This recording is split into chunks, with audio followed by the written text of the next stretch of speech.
அடுத்து இரண்டாவது நெய்வேத்தியமாக புளியோதரை செய்து செவ்வரளி மலர்களால் அர்ச்சனை செய்து இரண்டாவது பாடலான ஒளியில் விளைந்த உயர்ஞான பூதரத் துச்சியின் மேல் அளியில் விளைந்த தொரானந்த தேனை அனாதியிலே வெளியில் விளைந்த வெறும் பாழை பெற்ற வெறுந்தனியை தெளிய விளம்பியவா முகமாருடை தேசிகனே என்ற கந்தர் அலங்கார பாடலை பாட வேண்டும்.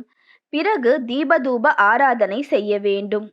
அடுத்து மூன்றாவது நெய்வேத்தியமாக எலும்பிச்சை சாதம் படைத்து மறிக்கொழுந்து மலர்களால் அர்ச்சனை செய்து தாவடி யோட்டு மயிலினும் தேவர் தலையிலுமென் பாவடி ஏட்டிலும் பட்டதன் ரோபடி மாவலிபால் மூவடி கேட்டன்று மூதண்ட கூட முகடு முட்ட சேவடி நீட்டும் பெருமான் மருகன்றன் சிற்றடியே என்ற கந்தர் அலங்கார பாடலை பாட வேண்டும்.